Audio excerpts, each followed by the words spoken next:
I first played Hades 1 back on the old Xbox One, when it was free on Game Pass, and I instantly fell in love with the game. I loved the weapons, it was the first time for me playing a roguelike, so I absolutely loved that. The characters, the gifting, the story, the combat, the voice acting, and so much more. I could go on and on. I just love the game. Although I never fully completed it, I only killed Hades once. My friend won't stop yapping saying that you need to kill Hades more than once and keep going and keep killing him to beat the game. I never did that, but I really did enjoy my time with it.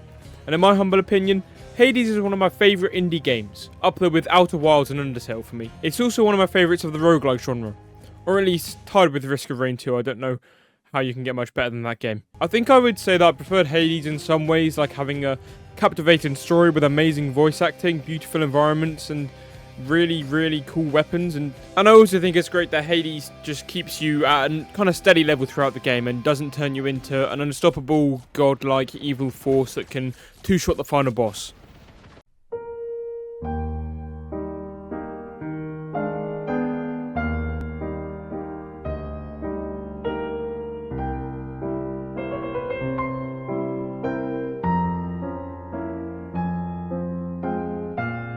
Then, a few years ago, Hades 2 was announced at the Game Awards, and they didn't show off much, but god did it look great. You had some new weapons, this new kind of boss fight with Hecate, and yeah, I mean, they just kind of showed off some stuff about it. And then, a few days ago, we get the Hades 2 Early Access trailer, and holy shit, did they go above and beyond with this, and the full game isn't even out yet. I'll start off by saying that you don't play as Zagreus in this game, but instead Melinoë. Melinoë, we'll just call her Melinoë. Melinoë, oh my god. We'll call her Melinoë. And she's basically a witch that just so happens to be Zagreus' sister. Now, I won't get into spoiler territory here, I'll just talk about the main gameplay features, because the reason that you don't play Zagreus is quite an integral part of the story. But I will say that instead of being in the House of Hades, you are in the Crossroads in Erebus, which is basically the place you go right before you die, a kind of limbo of sorts by the sounds of things. And here there's all new characters to interact with, like Hecate the Witch, Odysseus, Nemesis, and, you know, more coming in the future. What I see with a lot of games and having a second game is that they suffer from the 1.5 syndrome, is what I like to call it. Take Overwatch 2, for example. That game is wank. We all know that it's not a great game, it's, you know, it's pretty bad. But it's not really Overwatch 2, it's more like Overwatch 1.5. If you can even call it that, it's more like Overwatch 1.25. But then as well as this, you have games like Tears of the Kingdom and Breath of the Wild, and how that's a sequel to that game. Some people say it's glorified DLC, some people say it's just like a whole new game. I thoroughly enjoyed that game, I think it's amazing. I would call that a second game. But then you have games that are like literally completely indistinguishable from their past games. For instance, Helldivers 2 and Helldivers 1. They are literally, probably couldn't be more different. Hades 2 itself is definitely a sequel and is not a 1.5 or 1.25 or glorified DLC type thing. It is genuinely amazing, and it's like two games in one. And I'll explain further on that later, so be sure to like and subscribe the video, and stay tuned, ladies and gentlemen, because this is going to be a good video. The game itself has many differences, but none of these differences really feel that unwelcome. I'll give you the first example of the movement. In Hades 1, the movement was dashing, and you could upgrade your dashes to be faster, or like you'd have more dashes, less dash cooldown.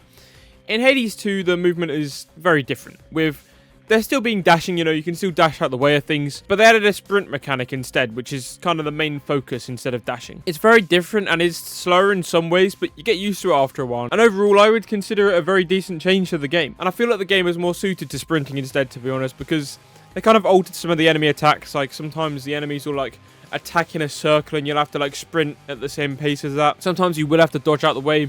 And of course, they've still got the dash, so it's an improvement on the game. It's an extended version of the dashing, I'd say. You can also upgrade these with things like boons and upgrades.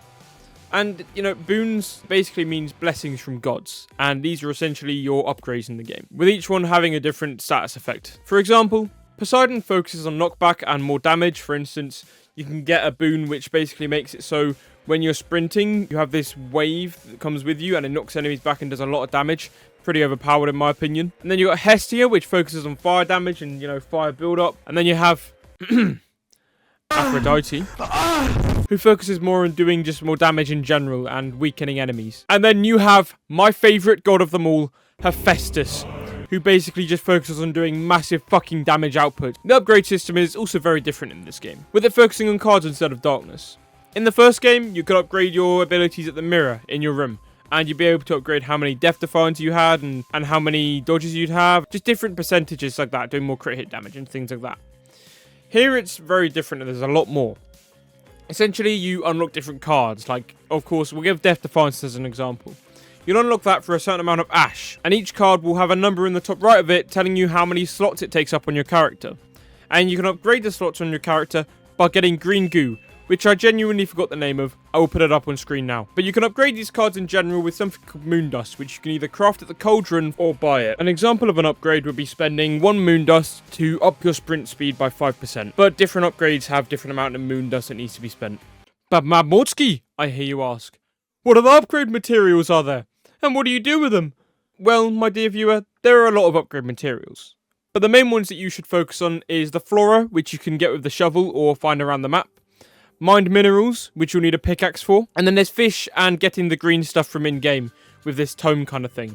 But the fish just kind of sell and the tome can be used for crafting, but it's normally used for upgrading your character. But what's this all used for? Well, you know, a multitude of things. First, I'll speak about the weapons, and goddamn, these weapons are genuinely great. You start off with this one, where it's kind of like the sword from Hades 1, where it's like kind of medium range attacks, cool, like just kind of like swinging attacks. And then you can unlock the knife and sickle, which is a bit like the fists from the last game. And then you unlock my favourite weapon of them all, the massive fuck-off battle axe. And then you've also got the range weapons, which in my opinion I don't really like. But with one of them, there's 2 sticks that shoot balls out of them. And then the other is basically like the gun from the last game, and the fact that it basically just shoots these huge skulls, but instead you have to go collect the skulls and then you can use it again. It also has the same special ability as the shield from the first game. And while we're on the topic, why don't we talk a bit about the combat? The game essentially has you use magic, and magic is another meter just above your health. And to use magic, you'll have to use your special abilities on your weapon, which you'll have 2 of. You'll have a hold square one, and then you'll have a hold Y one. Triangle, not Y. I mean, I guess if you're on Xbox then it's Y, but if you're on PlayStation it's triangle. But back to the minerals. The minerals can be used for other different things, like treats for pets, or maybe you just want a very romantic hot tub for you and your allies to spend time with some bath salts. Overall, I think Hades 2 went absolutely above and beyond my expectations, and I can't wait to see what they add, as it is only early access. I mean, the game already has more content than there was ever in Hades 1, and they're only in early access. It's insane how they've managed to do this. Now, obviously, I've avoided a lot of spoilers because I think people should go in and experience this for yourself. For instance, one thing that I didn't really mention in this video was that you can go up the stairs and down the stairs, so that kind of already makes it twice as big as the first game. Top bit's just not finished yet, I'll say that. I honestly think that they've done an amazing job, an absolutely amazing job in improving problems with the past game, or just expanding on features from the previous game, as well as adding new features which aren't too ambitious to the point where it just is unrecognizable, but make it feel like a whole new game instead of just Hades 1.5 or 1.25. But anyway, that's kind of my review of Hades. What do I say about this game? What are my final words? I'd give this probably a 9 out of 10. Go pick it up on Steam, or just wait until it comes out fully. But I mean, yeah, if you did enjoy this video, then once again, why not like and subscribe? It would be greatly appreciated. I'm trying to upload once a week now, maybe a few times a week with Facecam. I don't know, I haven't really figured that out yet. But anyway, once again, thank you for watching, and I'll see you all in the next one.